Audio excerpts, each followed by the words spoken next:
Well, hello, everybody. I'll go ahead and call the meeting to order. We start with an invocation, which we observe by a moment of silence, followed by the Pledge of Allegiance.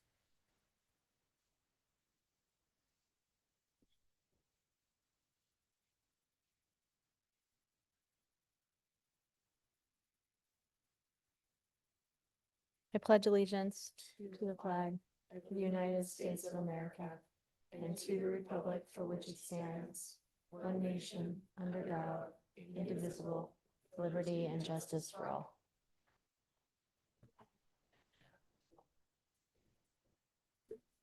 Clerk, will you please call the roll? Corliss, Here. Halliburton, Here. Morales, Here. Nash, Here. Stead, Here. Willetts. Here. All present. Next up, we've got minutes for approval. Madam Mayor, I move approval of the minutes for the work session regular meeting of June 4th, 2024. Second.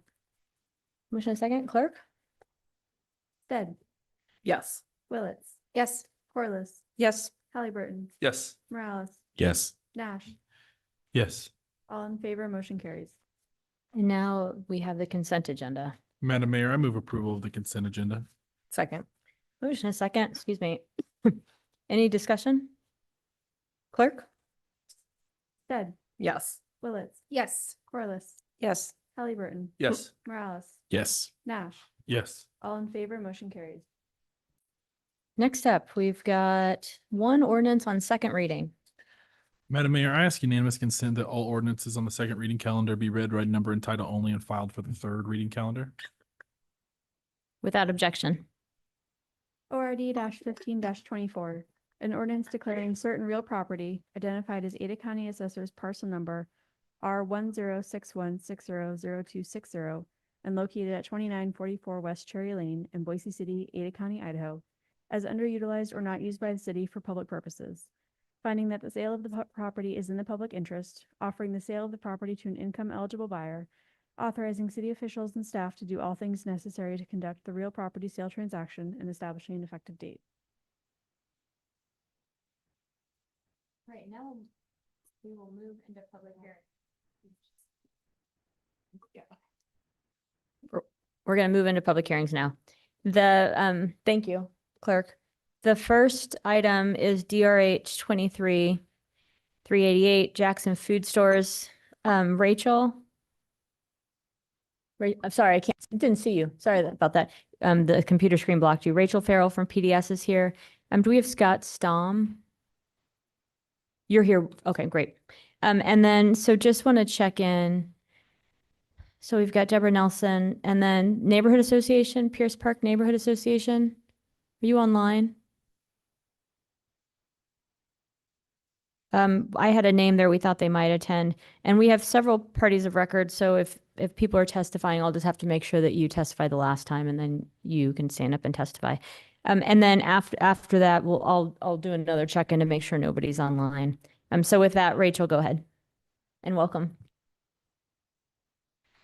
Thank you, and good evening, Madam Mayor and City Council members. My name is Rachel Farrell, and before you is the appeal of the Planning and Zoning Commission's denial for DRH 23-388. And please note that this is a legacy code application. The applicant is proposing to construct a new fuel canopy and renovate the existing building for use as a convenience store on a 1.31 acre property in a C2D zone. And at the February 14th hearing, the Design Review Commission denied the project. The applicant appealed that decision, and on April 8th, the Planning and Zoning Commission voted to deny the appeal and uphold the Design Review Commission's decision. Please note that council has the following options when reviewing the appeal. Council can either find error in the review body decision, which may be reversed or modified, or if no error is found, the appeal shall be denied and the decision upheld. So these are the grounds for appeal which were submitted in the appeal application, along with a supporting memo from the applicant dated May 2nd, 2024, included in your packets. Staff has addressed these appeal issues in length to provide an explanation on how the project has been reviewed in accordance with the city code, which are further detailed in the staff report. The location of the site improvements the applicant is proposing do not meet the standards in the design guidelines. Planning staff has found that the improvements do not meet the commercial mixed-use block frontage requirements per the design guidelines.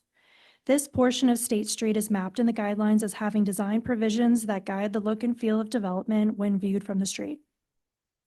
The block frontage requires that the building have a minimum setback of 20 feet and that the area between the street and the building be landscaped or pedestrian-oriented, and that the parking be placed to the side or rear of the building.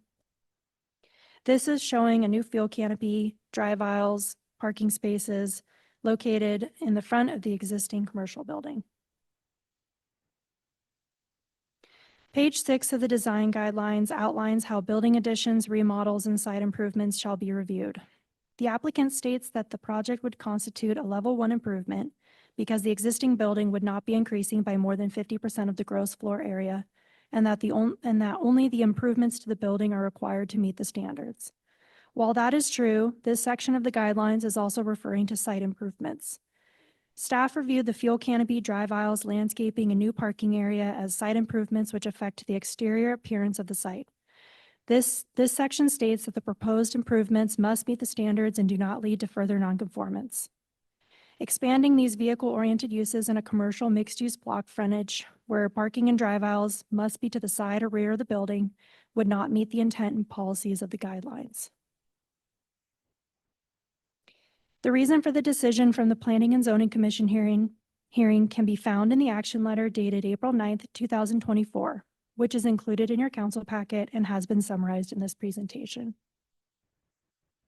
In conclusion, the planning team recommends denial. And this concludes staff's presentation. I will stand for any questions. Thank you. Thank you. Any questions for Rachel? Madam Mayor, hi Rachel. I do have a question. So it looks like the piece of code that's being contested is saying that it's applying the code is applying to new buildings only and not the renovation of existing buildings. Can you speak to that piece? Do you see that as that specific piece as an error in the consideration? Or I'm expecting that staff is standing by that, but I just would love you to speak to that specifically. Madam Mayor and council members, if you're referring to the section that I have on the screen and how we're applying the code, I would say that we're applying the code to the site improvements, and the commercial building that is existing on site that is being remodeled is not what we're considering when we're saying that the project does not meet the commercial mixed-use block standards. Thank you. All right, thank you. Now we'll hear from the appellant.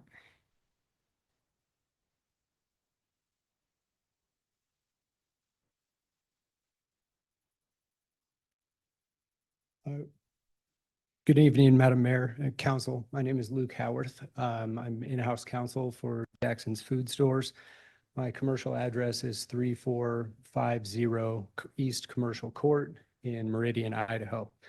I wanted to provide you first with some context on this appeal and the application itself, and then I'll turn it over to Deb for more.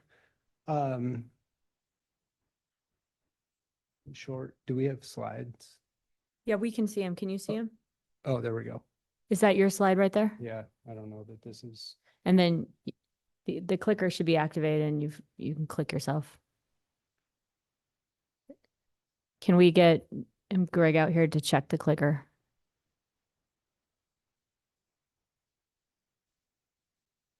Things like this. have a Oh, way of- sorry, not Greg.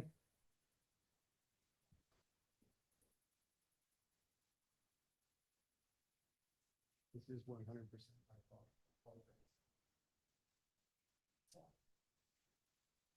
Said that first. I can't believe it that this has actually never happened before. The clicker is. Hey, it doesn't want to work. Okay. Is it off and on Yeah, again? we can Even move up? it over here, or is the slideshow already over there? So do you guys mind clicking this time? And then we'll fix this for next time. Great. Thank you. This is perfect. So a little bit of a change since maybe even what was filed, but Jackson's now formerly operated a store at the corner of State Street and Pierce Park.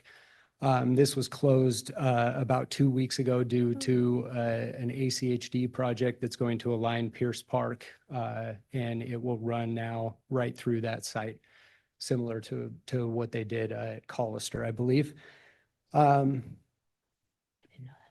Everyone at Jackson's remains excited still about this development opportunity for a new site that we're discussing today. It would be a good replacement for the Pierce Park location, the store itself, its employees, and will allow us to continue to serve customers established in this area and along this portion of the State Street corridor. The vision for the site is to repurpose a perfectly good building as it stands today. You can see sitting back off the street from where the star is there. Next slide, please. Oh, I'm sorry. Just go back to that one. We'll use that for visual. We've carefully designed the site around that building as it exists today to be sensitive to our neighbors, provide an attractive and pedestrian-friendly location along State Street right there. Jackson's worked with a neighbor across the street on some landscaping improvements to address the only concern that we'd heard from the public about this site through the entire process, which would have been headlights shining into residences across the street. We appreciate that neighbor's testimony, and she was supportive of the project after the fact, as reflected in prior record.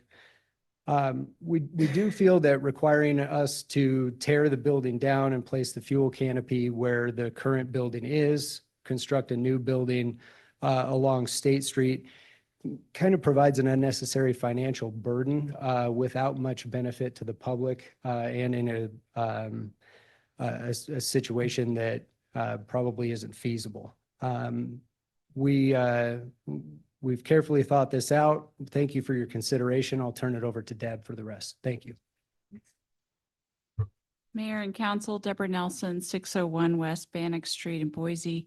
I'm going to start with a brief overview of the project, and then we'll discuss the key issue in this appeal, which is whether the design guidelines require Jackson's to relocate the existing building to the street front.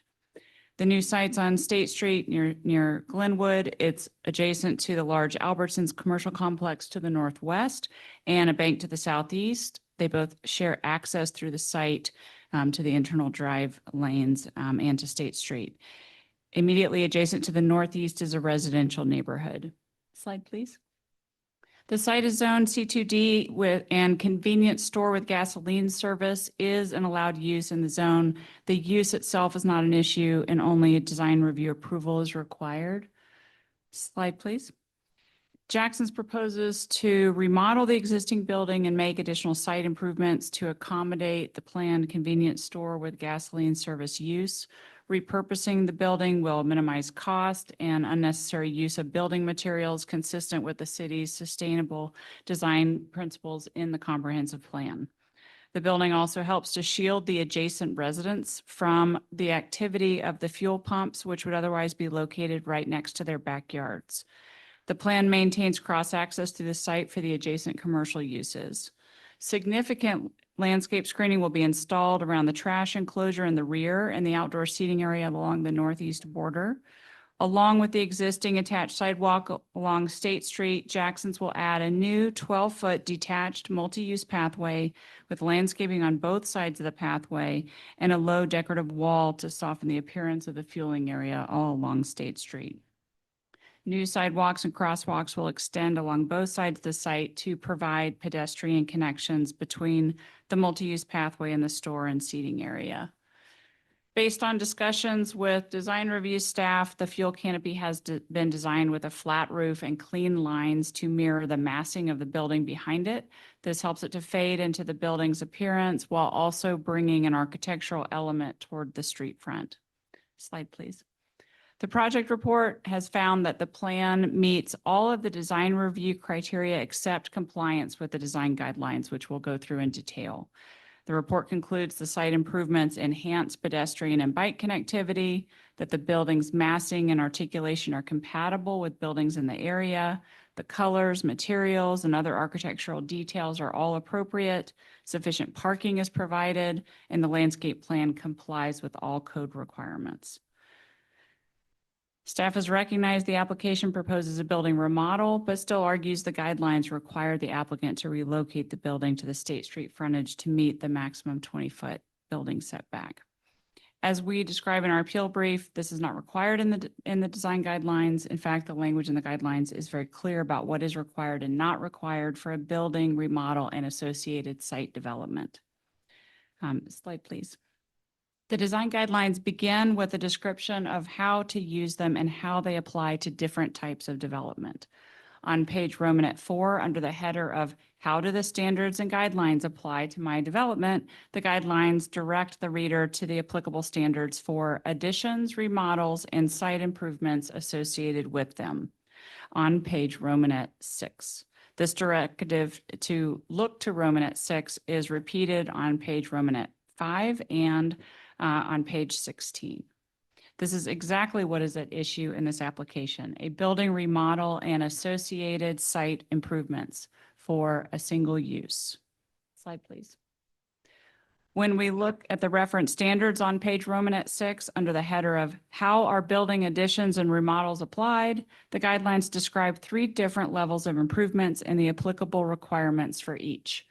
Level 1 improvements include all exterior remodels, building additions, and/or site improvements made within a 3-year period that affect the exterior appearance of the building site or increase the building's gross floor area by up to 50%.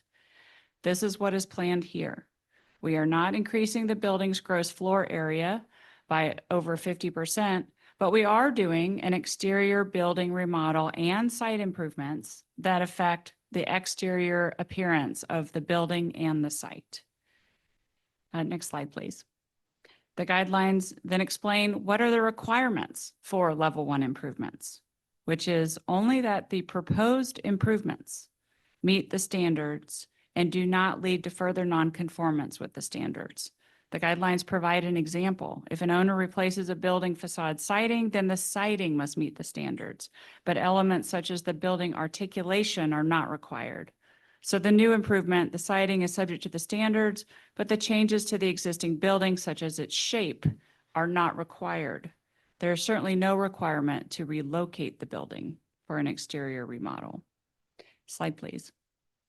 The project is not a level 2 or a level 3, but it is instructive to look at these standards. Level 2 improvements increase the building's gross floor area by more than 50%, but not greater than 100%.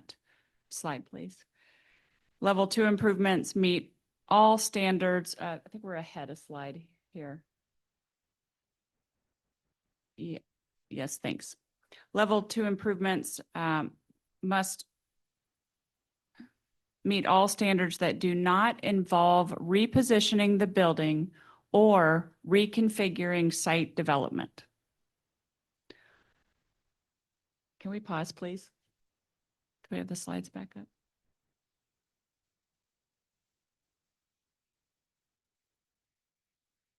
Thank you. Next slide, please.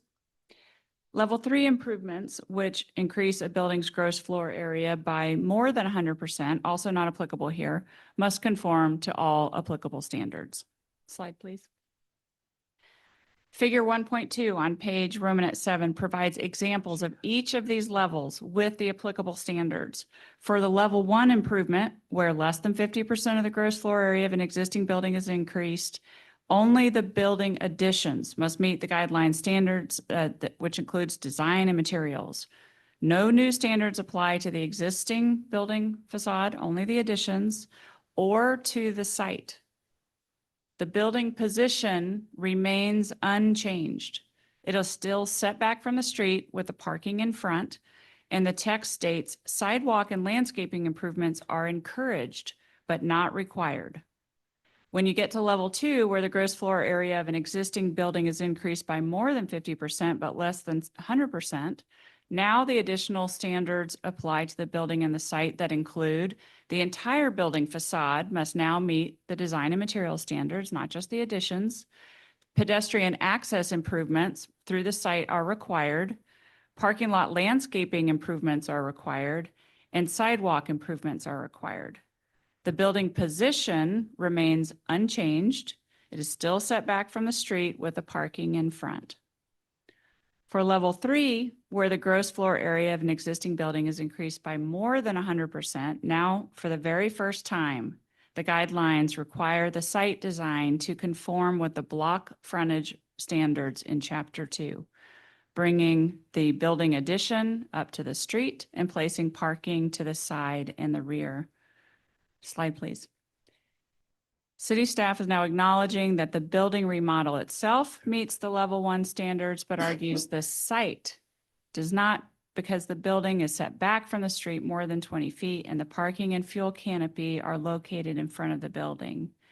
However, as we just reviewed, the guidelines do not require either level 1 or level 2 improvements to relocate an existing building to be positioned at the street with the parking in the rear. It is not until level 3 that the site design must conform with the block frontage provisions. Staff's reasoning that this is new development or a new use does not change these standards. The guidelines are contemplating new site development associated with the building remodel.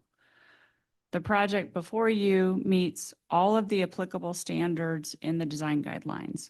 The building facade will meet the building design and material standards across the entire facade. And even though it's not required for level 1 improvements, the project is making site improvements to make the sidewalk and landscaping improvements that were requested by city staff, along with the frontage, along the frontage and along with the new sidewalks that will extend into the site that normally would not be required until you have level 2. The guidelines do not require the block frontage standards, including the maximum 20-foot building setback that staff has referred to a level 1 improvement. The commission's decision erroneously applies the guidelines to require Jackson's to relocate the building to the street. This decision is an error for all of the reasons that we outlined in our appeal brief, and we would stand for questions. Thank you. Questions for the applicant? Madam Mayor? Yeah. Deborah, good to see you. So I'm taking it that you don't include the fuel canopy as an addition. Madam Mayor, Councilmember Halliburton, no, it is not a building. It does not have walls. It does not meet any of the definitions in your code. It does not have gross floor area, which is the important trigger under your guidelines for whether it's a building addition. At best, it is a structure within the site improvements. Okay, thank you.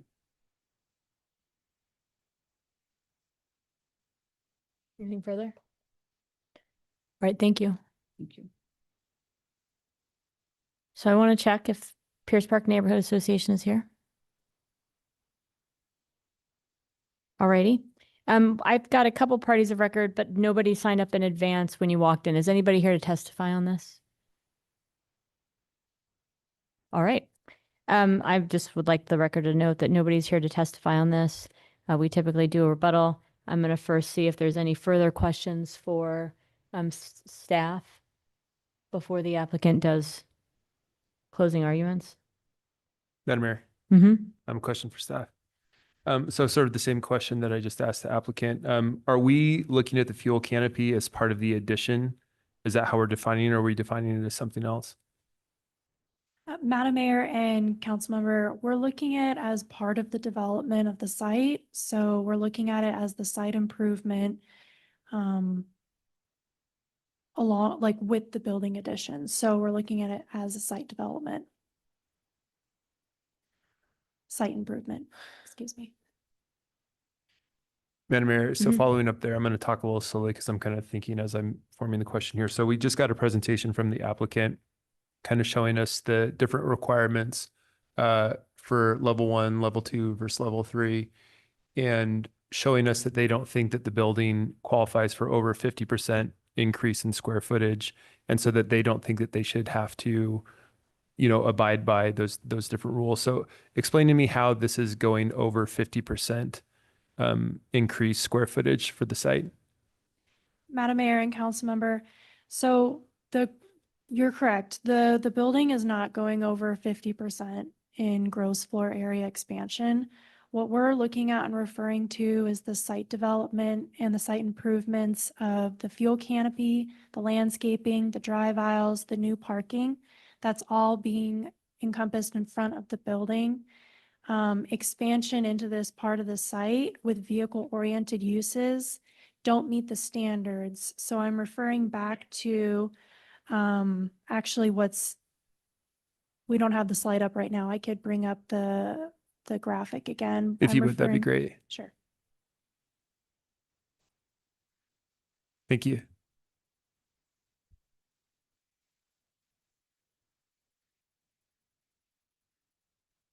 Can you see it? Yep.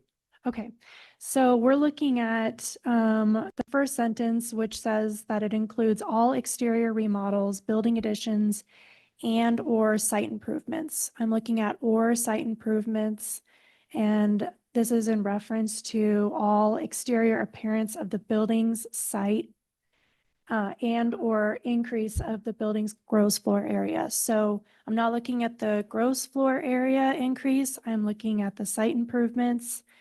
And when you move through the highlighted section, it talks about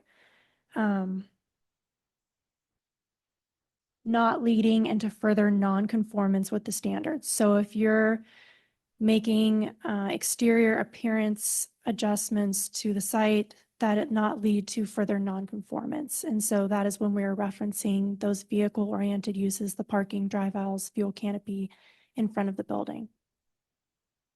Great. Thank you. That's helpful. Any further questions? All right. Coming up.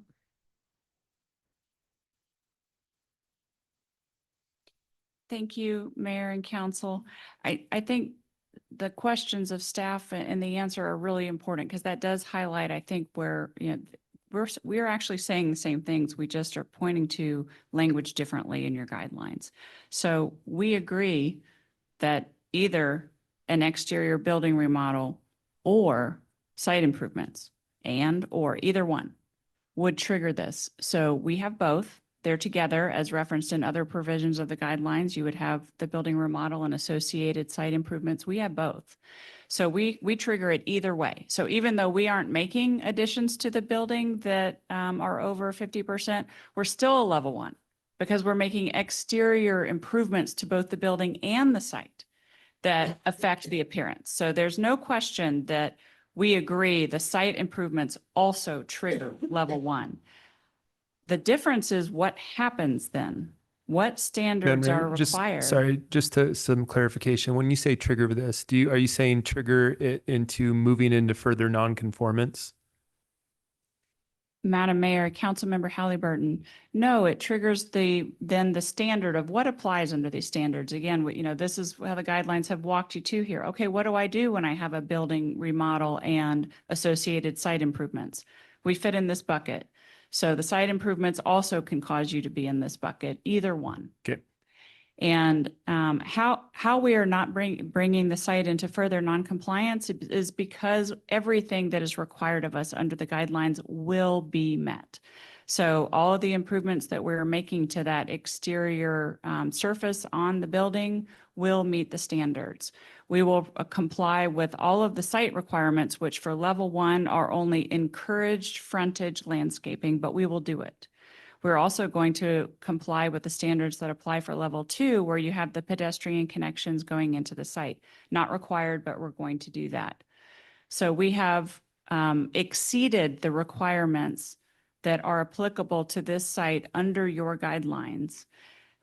There's a lot of discussion from the staff and the response to the appeal about meeting the maximum 20-foot setback in the guidelines.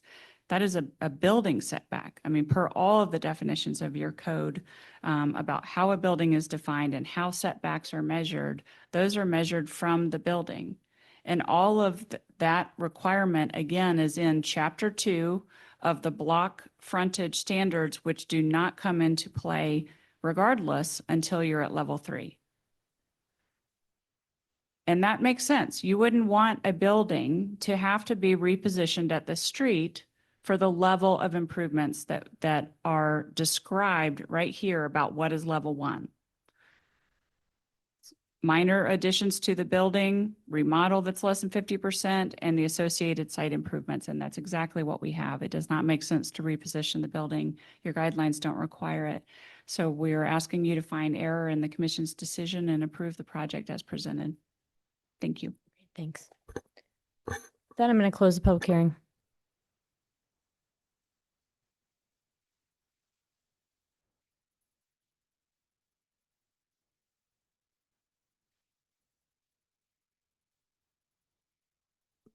Madam Mayor, or Yes.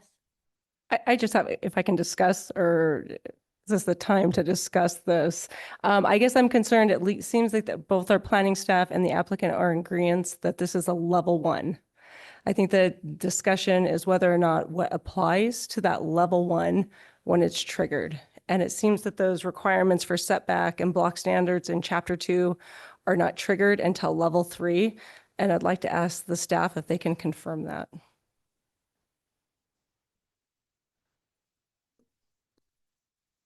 This is a question that should have been answered before I closed the public hearing, Okay. or should have been asked. So I'm going to reopen the public hearing. Okay. But I'd ask in the future that if there are questions for staff, that those be asked when the time is, so that we don't Absolutely. have to Mhm. unroll this. Okay. All right, Thank you. I'm going to Thank you, reopen the Mayor. public hearing. If you need to address it after, you may, with time limits.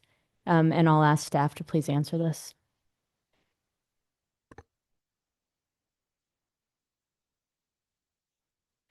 Madam Mayor and council members, okay, so, can you please rephrase or repeat your question? I hope I can. So it seems that that the staff and applicant are in agreement that this is a level one that meets the requirements for a level one review. So the question is whether or not the chapter 2 block standards, which have that 20-foot setback, are applicable to a level 1 application. Madam Mayor and council members, Thank you. so it would be applicable, and what we're looking at is further non-conformance. So when it calls out that the site improvements do not create, the site improvements which are associated with the exterior appearance of the development do not create a further non-conformance, we're looking at the standards in the design review guidelines. So when it says standards, we're looking at chapter 2, 3, 4, and chapter 2 has the block frontage standards. So that's how we reviewed it. Mayor, follow up? Mhm. So can I confirm then, does the staff feel that this is a level 3 that triggers the chapter 2, or can a level 1 trigger that chapter 2 standard? Madam Mayor and council member, the way we reviewed it, level 1 would trigger looking at chapter 2 and whether or not the standards applied. Thank you. Okay, and I'll ask one more time, any further questions for staff? Madam Mayor, I'll just jump in since it's reopened. Design review standards, can you speak to where in design review standards fuel canopies are addressed? And if maybe there's a little bit of a gray area because this is a unique thing that we don't see a lot of. Madam Mayor and council members. I'm going to jump in here. I'm going to ask that staff not answer the part of the question of whether or not there's a gray area. That's properly before council, rather than staff that's working with a manual that they're asked to follow. Madam Mayor and council members, would you mind repeating the question just so I Yeah, can where- answer it correctly? Design review standards, do they discuss fuel canopies specifically?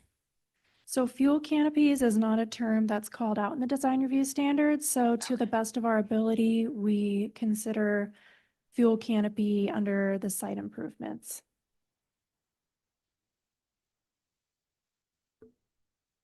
Anything further? I'm going to give the applicant the opportunity, 1 minute, to say anything more, and then we're closing this. Would it be possible just to bring up that figure 1.2, please?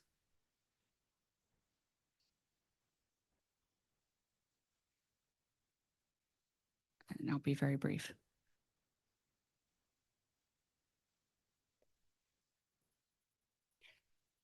There is Madam Mayor and Council, there is no place in the guidelines that requires the block frontage provisions to apply to a level one.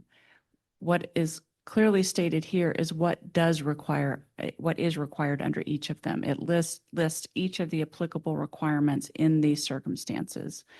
The limitation on what is applicable at level one versus level two versus level three is indicative of the scale of what the guidelines are contemplating. And it is not until you get to the final level three that the block frontage finally applies. You have limited selections of standards before that. And so it doesn't make sense for the building repositioning to be the one standard that somehow could apply to level one when you don't even have to improve the frontage of the street. So that's all I have unless you have questions. Madam Mayor, Mhm. just brought up a question. Could you speak to like directly what is brought up by staff, the further non-compliance? Is it your argument based on this that there is no further non-conformity because of the specific standards that apply? Is that your position? Madam Mayor, Council President Nash, that's exactly right. The standards are very clear about what triggers this review and then what is required in that circumstance. And we are in conformance with everything that is required. So the building will meet the standards, the site will meet all applicable standards, and it does not require us to move the building. So we can't be out of conformance or bringing the site further into non-conformance because we have left the building in its location for a level one improvement project. All right, anything further? Thank you. The hearing is closed. I'm going to propose that a motion be on the table for discussion. Madam Mayor, I move the appeal of the Planning and Zoning Commission decision of DRH 23-388 to construct a new fuel canopy and renovate the existing building for use of a convenience store at 6848 West State Street on a 1.31 acre property in a C2D general commercial and design review zone be approved as the appeal did demonstrate an error in the decision of the commission.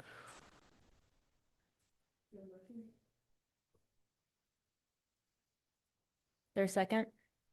Second. We motion a second discussion? Madam Mayor, I think that this is a gray area in the code. We're not addressing fuel canopies specifically, but I'm interpreting this as a remodel and not a new build.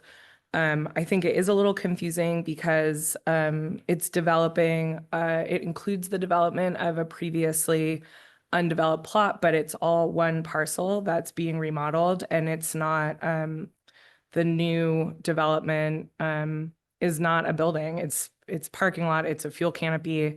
So I'm seeing that as a remodel of the existing site. Madam Mayor, Yes. I appreciate the motion. I'm not going to be supporting the motion, and here's why. I don't disagree with the appellant, but I've also read through the transcripts that the Planning and Zoning Commission, I've listened to staff, I've listened to design review. And in our standard review of appeals, there's a very clear section here where it says, where there is room for two opinions, action is not arbitrary and capricious when exercised honestly and upon due consideration. I think that these conversations were had pretty thoroughly in both meetings, and I think that there is a disagreement on how this is interpreted. I don't know that one is necessarily right and one is necessarily wrong. I can see where staff is going. I can see where planning and zoning is going. I can see where design review is going. I can also see where the applicant is trying to go as well. Because of that reason, I'm going to put that expertise that our staff, our different commissions put forward, and really kind of note here that there are two different opinions here, but that does not make their decision arbitrary or capricious. And so yeah, I can't support the overturn of the appeal. Madam Mayor, I just need clarification on the motion. So the motion is to approve the appeal.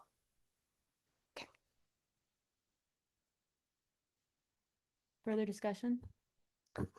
Yeah, Madam Mayor, the reason why I second the motion is that I feel that it was demonstrated that this was a level one, and everyone agreed this was a level one improvement, and which as we put in the code, did not trigger for our chapter 2 review, which then brought up the additional standards. So that's why we'll be supporting this motion.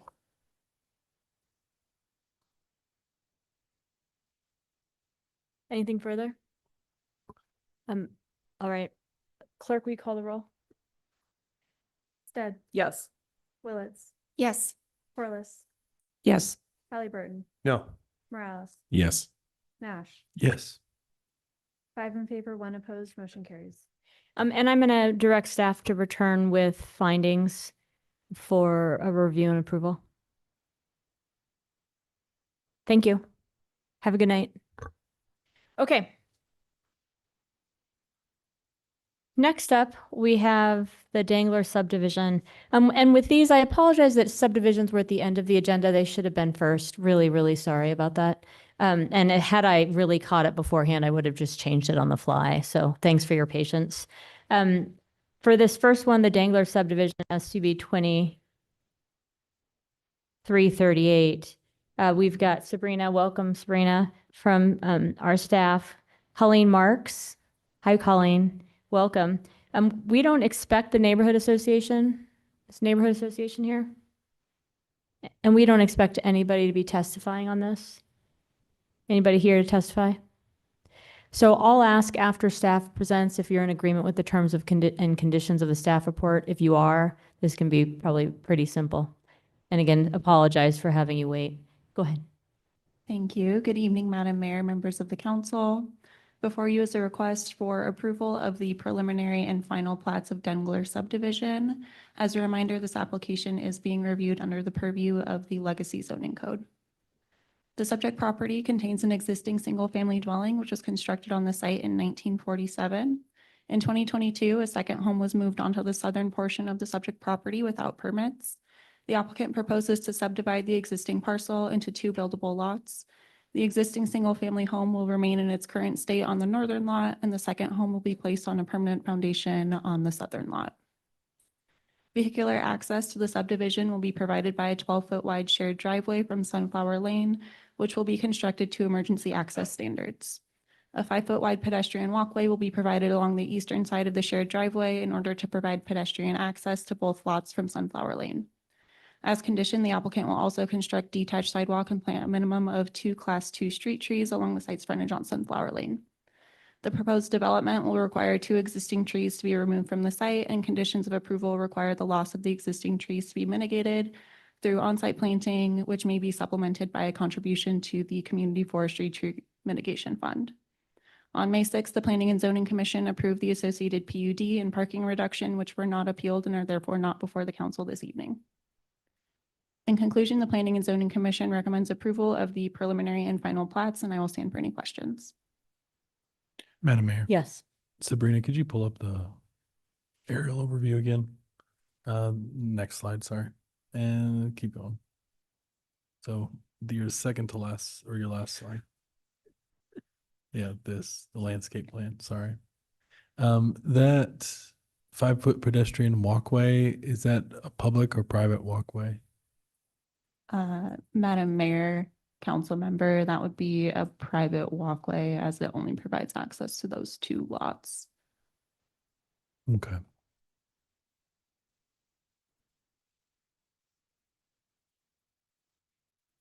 Any other questions?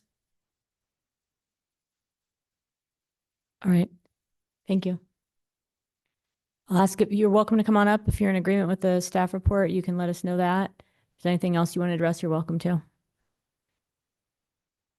Nope. Nope, not if you're, okay. You're welcome, but you don't have to. All right. I want to just make sure nobody else is here. All right, I'm going to close the hearing.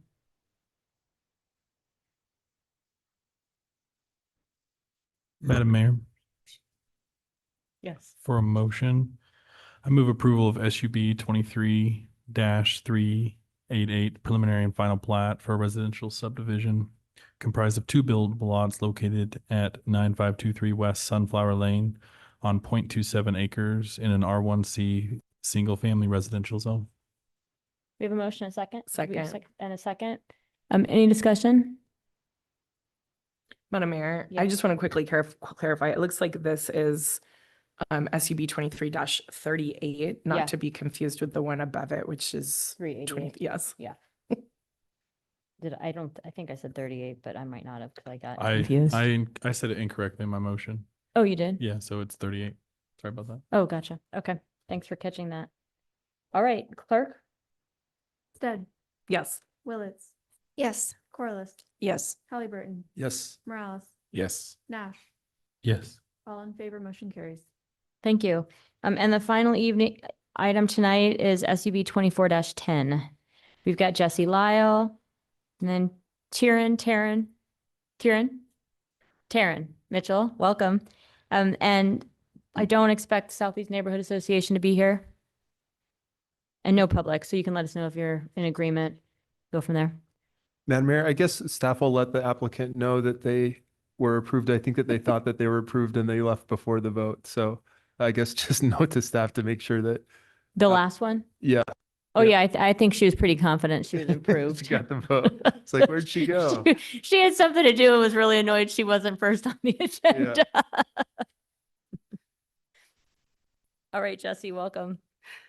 Thank you. Good evening, Madam Mayor and council members. The item for you is SUB 24-10.